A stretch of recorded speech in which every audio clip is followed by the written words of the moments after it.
Isang kaibigan lang, okay na.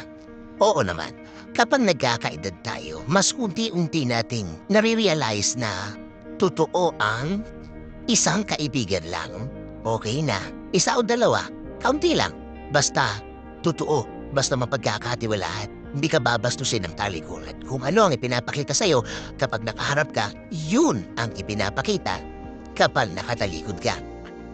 Makaka-relate ng mga tao merong iisa o dadalawang kaibigan dahil ang mga tao ito ay kabutihan. Kabutihan ang dulot sa'yo at sa iyong buhay. Nagkakaproblema kayo pero at the end of the day, nagkakapatawanan pa din kayo. Hindi naman perfect ang pagsasama nila.